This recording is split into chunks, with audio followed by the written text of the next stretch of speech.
Bonjour mes amis de Paris. Je suis très excited about being here. That's the extent of my French. Thank you very much. Merci beaucoup. Thank you, José. Merci José. It's wonderful to be back. C'est merveilleux d'être de retour. J'adore être à Paris. C'est vraiment, vous êtes un public extraordinaire. Vous avez vraiment, vous avez été des fans de tout ce que j'ai fait et de tous mes films. Je suis très honoré et vraiment excité d'être ici pour présenter L'Affrontement. C'est tellement facile de vendre un film quand on est tellement passionné et de passer autant de temps à le faire. Et c'est vraiment une franchise à laquelle je suis très attaché et très passionné, tout comme Matt Reeves. Il a grandi avec, et ce qu'il aime beaucoup, ce qu'il adore dans la chance qu'il a eue de pouvoir le réaliser, c'est parce qu'il avait adoré le précédent, La planète des singes, les origines, et ce que Wyatt avait fait avec ça. Et le fait de pouvoir venir et suivre et compléter ce que le réalisateur avait fait. Et en fait, il veut faire un film très émotionnel, avec beaucoup de commentaires sociaux, mais il y a beaucoup de cœur aussi là. Et il voulait aussi faire un film qui n'allait pas aller trop loin et sauter trop loin dans le temps pour retrouver, n'est-ce pas, le premier film de 1968. On connaît très bien la fin. On sait très bien que à la fin, on va arriver à la planète qui est dirigée par des singes. On sait très bien ce qui va se passer. Mais ce qui est vraiment important et ce qui est très intéressant, c'est de savoir comment on va y arriver. Et c'est la raison pour laquelle ce film vraiment parle de l'évolution des singes et ce qui est arrivé est vraiment la période intérimaire entre le film des origines et après, là on le retrouve dans ce film. Donc je vais vous parler un peu de ça et de vous dire où est-ce le point de départ de ce film. On va vous montrer plusieurs extraits et on va vous montrer aussi des deux écrans côte à côte pour voir vraiment la technologie, pour que vous pouvez comprendre aussi l'étendue de la performance une fois qu'elle a été créée, c'est-à-dire une fois que les acteurs l'ont fait sur le plateau. Le travail de Weta, des studios Weta, ce qu'ils ont fait, l'évolution. On va vous montrer un peu ça, on va vous montrer aussi le teaser qu'on a montré aussi comme cette année. Et puis, il y a une petite surprise aussi à la fin. Voilà, pour vous mettre l'eau à la bouche. Pour vous parler vraiment du point de départ de ce film, si vous vous souvenez de à la fin de La planète des singes, les origines, César a été éduqué par des humains. James Franco, qui est son père, en fait, lui, il sera toujours un outsider, un marginal. Il a bénéficié d'une intelligence améliorée qui l'a rendu plus fort et a accéléré aussi son intelligence ainsi que son intelligence émotionnelle. À un certain point de sa vie, il a aussi réalisé qu'il n'est pas un humain, mais il est vraiment un marginal. Et il doit vraiment retrouver son espèce et retrouver son âme de singe dans une sorte de sanctuaire tout à fait disparate. C'est vraiment des singes qui ne communiquent pas entre eux, les orang-outans, les chimpanzés, les gorilles. Il doit trouver le moyen, ou en tout cas, il pense que c'est son rôle de les réunir tous. Et à la fin, en fait, il devrait aussi les mener à la liberté. C'est vraiment le dernier acte du film des origines, c'est vraiment une révolution. Et ce qu'on voit à la fin justement du précédent film, c'est vraiment cette épidémie qui a été provoquée par ce virus qui a été fabriqué par les humains, qui est en train de décimer en fait les hommes. Le départ de ce film, c'est 10 ans plus tard. César a donc mené les singes vers la liberté. Il y a une sorte, un millier d'entre eux. Ils sont dans la forêt à Muir Woods, à l'extérieur de Los Angeles. César est leur chef. C'est aussi un père aujourd'hui. Il a un garçon, un adolescent et un bébé. Il a une femme. au début du film, d'ailleurs, le bébé va naître, on est introduit à ce monde utopique et très beau qui en fait se trouve dans cette forêt tropicale. C'est vraiment un monde où on voudrait tous vivre. Et c'est la paix. César est un chef doux. César, vraiment, il représente l'empathie. Et vraiment, le thème de ce film parle de l'empathie, du tribalisme, de la famille. C'est vraiment beaucoup sur la famille. Et c'est aussi de manière sur l'optimisme. Ce n'est pas un film post-apocalyptique. Il y a beaucoup de films de science-fiction post-apocalyptiques, mais celui-ci, mais là, à ce moment précis du temps de ce voyage, c'est vraiment là où on a une possibilité d'une collaboration entre les singes et les hommes. On n'est pas en train de blâmer les hommes ou de blâmer les singes pour l'état dans lequel ils sont arrivés l'un et l'autre. Il s'agit vraiment à ce stade. César représente en fait la conscience d'un chef qui a compris qu'il a plusieurs possibilités, soit de faire une... En fait, il va isoler un homme parmi tous les hommes. Il va identifier une personne parmi ces hommes avec qui il pense qu'on peut éviter l'escalade vers le conflit et la confrontation. Bon, très brièvement, avant de voir le premier extrait, pour parler de l'évolution des singes, la communauté des singes a donc grandi de 1000, ils sont à 2000, il y a une nouvelle génération aujourd'hui. Et ce que César va apporter à cette nouvelle génération, il va... Certains parmi eux, il ne va vraiment pas, il voudrait leur expliquer qu'il ne veut pas jeter tout ce qu'il a appris des hommes. Il continue, il tient beaucoup à certaines choses, à certains éléments de son humanité, bien qu'il soit très attaché à sa nature de singe. Par exemple, la connaissance qui donne du pouvoir, que les singes peuvent être forts et que leur unité va les rendre forts. C'est très important de réaliser en fait que César est en train d'enseigner à une nouvelle génération de regarder vers le futur. Donc ça, c'est les premières 20 minutes du film.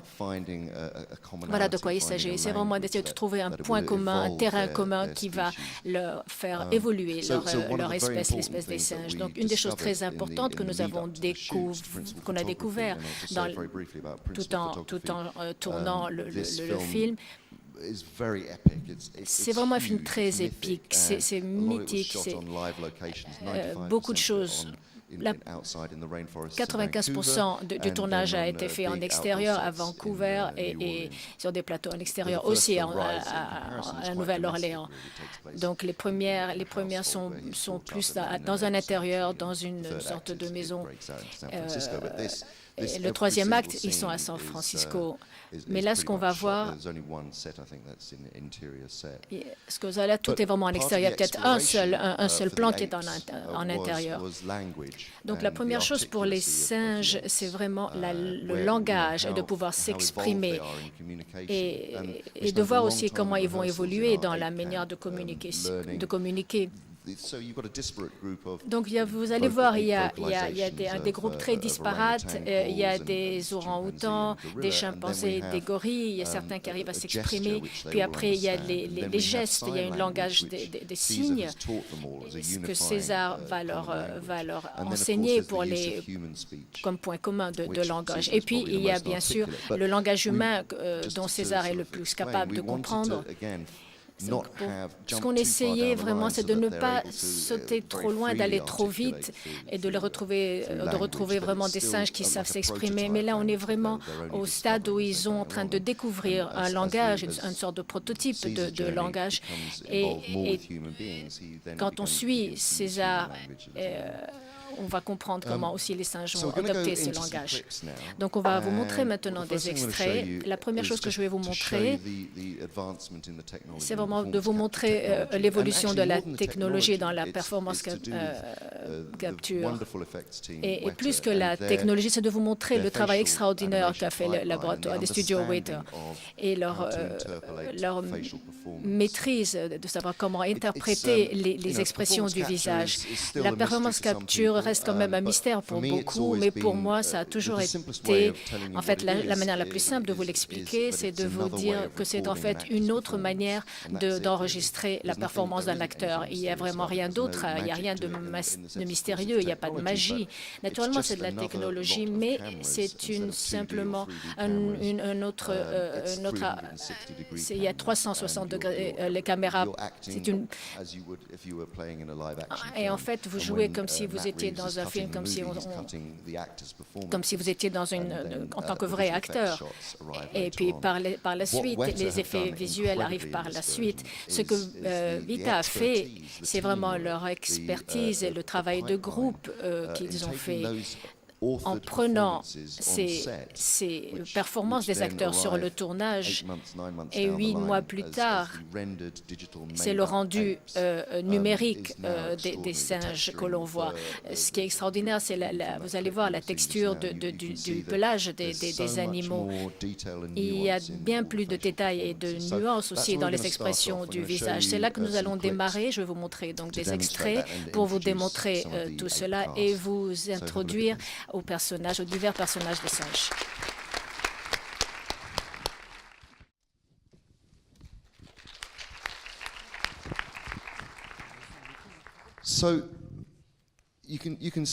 Vous pouvez voir donc déjà. C'est un film très émotionnel. Il s'agit de la famille. C'est vraiment le fait de ne pas juger, c'est l'empathie. Les deux aspects de l'histoire se réunissent. Nous allons passer en fait 20 minutes avec les singes au début, simplement. C'est vraiment le jardin d'Éden. C'est vraiment une existence utopique. Et vraiment, on est amené à croire que les singes pensent que l'humanité n'existe plus. Et ils ont pu regarder sur les hauteurs de San Francisco les lumières disparaître. Donc, ils pensent vraiment que les humains ont disparu. Et un jour, vraiment sortis de nulle part, il y a une troupe d'humains qui arrivent, qui viennent dans leur territoire, sur leur territoire, et ça bouleverse tout leur monde. Et César, qui a toutes ses croyances, sont bouleversées. Et lui, en tant que chef, doit faire face à un grand conflit. Donc la scène que je vais vous montrer à présent, c'est vraiment ce moment-là. C'est vraiment ce moment où le monde a été tellement paisible. Tout ce que César avait fait, travailler avec ses singes, semble s'effriter et disparaître.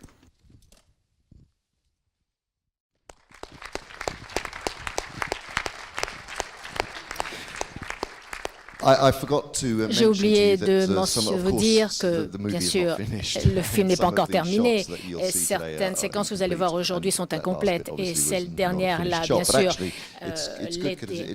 Mais ça vous montre vraiment les diverses étapes. Et en fait, dans cette dernière séquence, vous voyez qu'il y a encore les micros, vous voyez un peu le côté physique. Et vous voyez aussi la couche d'origine de la première étape de l'animation, avant qu'on puisse vraiment, je ne sais pas des excuses, mais c'est vraiment la réalité. Donc, dans cette séquence, vous êtes introduit au personnage de Malcolm, qui est joué par Jason Clarke, et Ellie, qui est jouée par Kerry Russell, qui est une nurse, qui est un peu l'équivalent de Médecins sans frontières, après donc l'épidémie dont les humains ont souffert. On n'est pas en train de dire, on est en train vraiment de créer une situation très équilibrée. Ils ont tous perdu des êtres cher, la population humaine a été décimée. Il y a vraiment des poches de lutte qui luttent, des poches d'humains qui luttent pour leur survie. Et ils essayent de trouver vraiment un peu du pouvoir, contrairement aux singes qui sont dans la nature, qui n'ont pas besoin. Mais les humains, eux, ont besoin de pouvoir. Donc, ils sont venus pour essayer de réactiver un barrage hydroélectrique pour pouvoir avoir donc l'électricité. Mais ils doivent essayer, et donc ils doivent pénétrer dans le territoire des singes. Mais là, vous voyez vraiment les graines de la reconnaissance. Donc, César, en fait, César a reconnu, identifié une personne en qui il peut avoir confiance, c'est-à-dire Malcolm. Et lui, Malcolm aussi, c'est vraiment l'un et l'autre.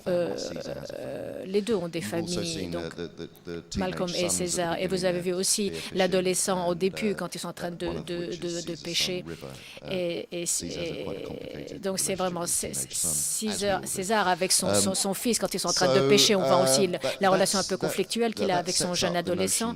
C'est vraiment, ça place vraiment toute l'action et vous voyez vraiment le conflit qui risque d'éclater. Alors, le prochain, c'est vraiment un peu la suite de celui-ci. C'est vraiment les choix auxquels ils vont faire face et leur réaction à la possibilité de ce conflit. César est un chef qui vraiment prend sur ses épaules cette responsabilité. C'est comme tous les chefs, toute personne en position de responsabilité a le choix, soit écouter les autres, que ce soit les singes ou les hommes, et prendre en considération leurs opinions, ou alors d'avoir des réactions immédiates et d'utiliser la force ou l'équivalent.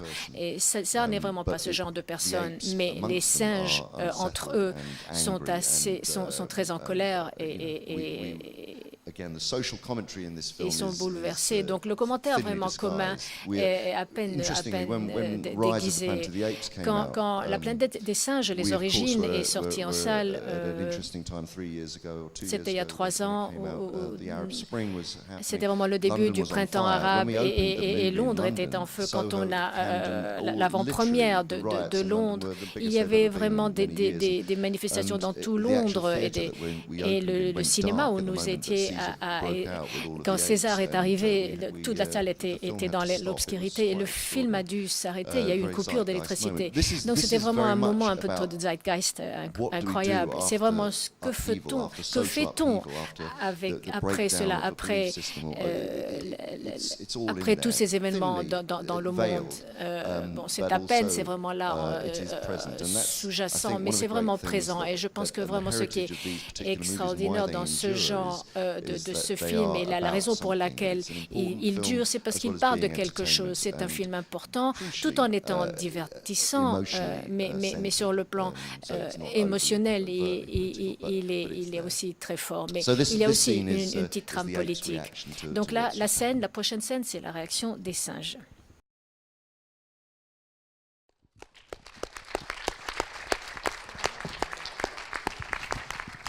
Ça a toujours été notre intention que ce film dise qu'il n'y a pas de méchants dans ce film, dans le sens que les humains ont leur raison de faire ce qu'ils font et les singes aussi. Donc vraiment, on ne prend pas parti avec l'un ou l'autre. Ce qui est une manière de vous amener au prochain extrait, parce que là, on va aller dans la colonie des humains pour voir comment ils sont en train de survivre.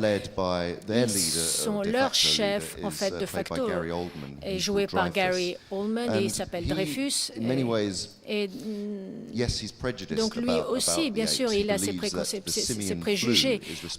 Il considère que vraiment l'épidémie vient pour lui que c'est un virus des singes. Il n'a jamais pensé que c'est vraiment un virus qui a été mis au point par un laboratoire des scientifiques et qui a mené à cette épidémie. Mais Dreyfus aussi n'est pas un méchant dans le sens c'est pas vraiment un méchant en noir et blanc. Sa vie est compliquée, il a perdu toute sa famille, il fait ce qu'il pense être le mieux pour les hommes. Donc cette scène nous montre un peu comment les singes vont aller pour leur montrer qu'ils ont la force. César donc dirige et emmène les singes pour aller vers les hommes et leur dire, regarde, chacun fait attention au sien, mais on se respecte l'un et l'autre, on ne vient pas pour vraiment s'affronter. Et nous verrons pour la première fois la dévastation au sein de la communauté des hommes.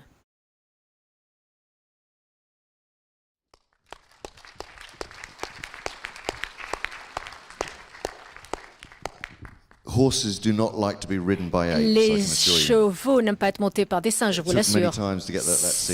On a vraiment répété très souvent cette scène parce qu'à peine je commençais à parler en tant que César, mon cheval partait dans l'autre sens. C'est pas aussi simple que vous le voyez. Donc c'est pour vous dire aussi que tous les singes dans cette scène étaient joués par des acteurs qui étaient entraînés pour être des singes et des acteurs, bien sûr. Matt Reeves ne voulait pas vraiment, pour tout ce qui était très physique, il ne voulait pas utiliser d'animation numérique. On avait en fait 20 personnes sur le plateau, 20 véritables personnes. Là, on était à Nouvelle-Orléans, dans le centre de la ville, qu'on a complètement bouclé, et on a répété donc vraiment des petites poches de ces 2000 singes. Donc le prochain extrait qui va nous amener vraiment à la notion d'un film potentiellement optimiste et pas vraiment apocalyptique. Là, on va voir les humains donc ont essayé de remettre en route le barrage et les singes leur donnent la possibilité. Mais il y a eu un accident dans le tunnel et beaucoup d'humains ont été pris au piège. Et là, les hommes ont demandé aux singes un peu plus de temps. Et là, on va voir Kerry Russell et Malcolm Fanti et Cody Murphy. C'est vraiment un petit moment, une sorte d'oasis dans le désespoir ambiant, une sorte d'optimisme où ils se disent que peut-être ils peuvent vivre ensemble.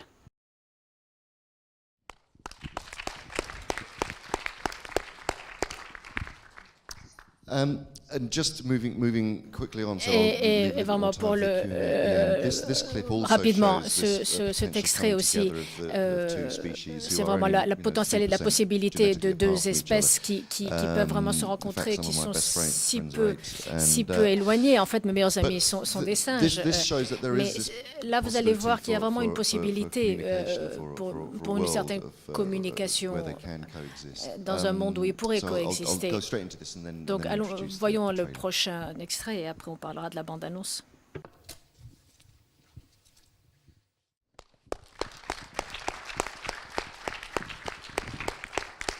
Je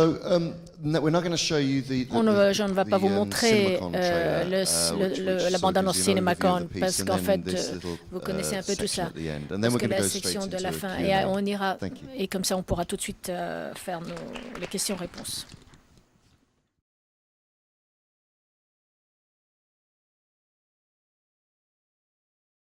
Je pense que la chose la plus importante, c'est que cette technologie devient de plus en plus transparente.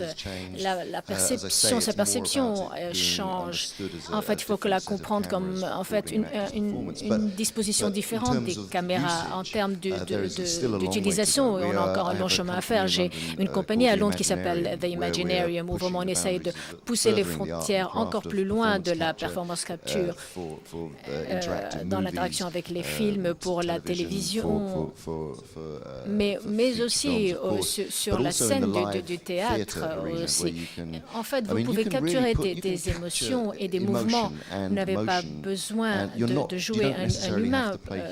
Je suis en train de travailler sur des projets en ce moment qui sont bien plus abstraits. Peut-être qu'on en parlera plus tard. Mais vraiment, au théâtre, par exemple, on peut aussi mettre des marqueurs sur des danseurs et puis avoir une publicité sur un écran. Ils peuvent aussi transmettre de la lumière ou du son. Donc, en fait, la performance capture a des possibilités énormes. C'est vraiment comment on peut, nous, appliquer notre imagination dessus.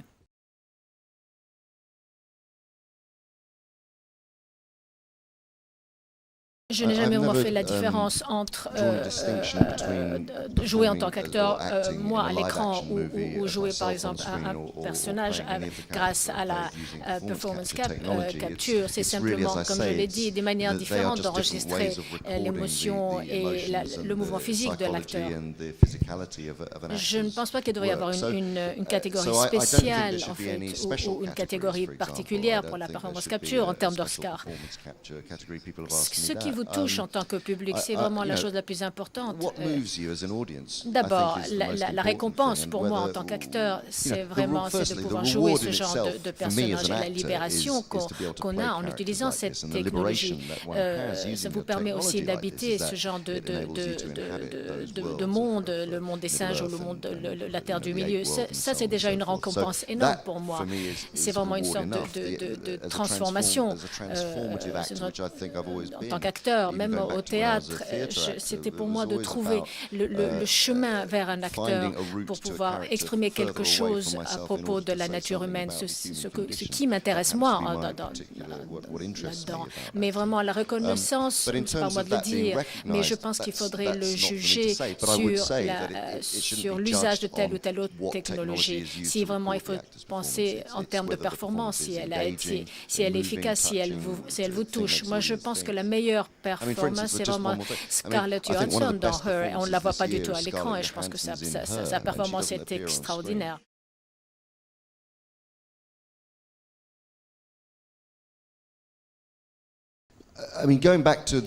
Pour revenir à la franchise, il a toujours été question d'un miroir de la société. On parle des droits civils des années 60. On est en train d'utiliser une technologie pour permettre aux hommes de se transformer en singes et dire quelque chose des humains. Donc il y a plusieurs niveaux dans notre approche. Et tout revient vraiment au personnage. César est un singe particulier. Pour rajouter encore une couche, c'est en fait dans sa tête un homme dans la peau d'un singe et il doit aussi à lui de retrouver sa nature de singe. Il a vraiment dépassé cette frontière et ne pas se sentir humain tout en pouvant communiquer avec les singes qui lui sont proches et d'être leur chef de manière efficace et simple. Vraiment, tout est à ramener à la spécificité de chaque personnage. Et dans l'étude que j'ai faite, pas seulement pour ce film, mais aussi pour King Kong, bien sûr, quand on commence à étudier les singes et quand on les regarde dans la captivité et dans la vie, dans la nature, vous réalisez qu'ils ont grandi autour des hommes et qu'ils reflètent aussi les réactions des hommes, même les plus violents étant les chimpanzés.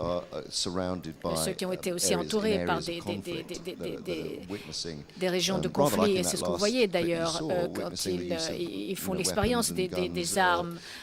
Et en fait, il y en a qui ont vraiment eu accès à des armes à travers des rebelles ou des militaires.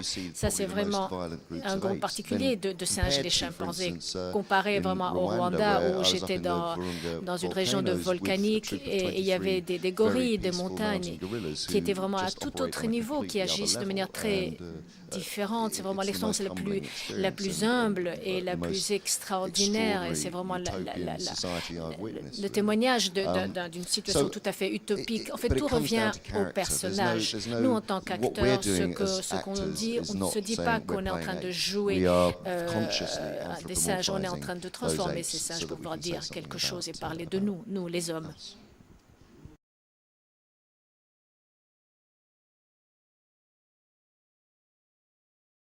J'ai vraiment plusieurs autres projets sur lesquels je travaille en ce moment.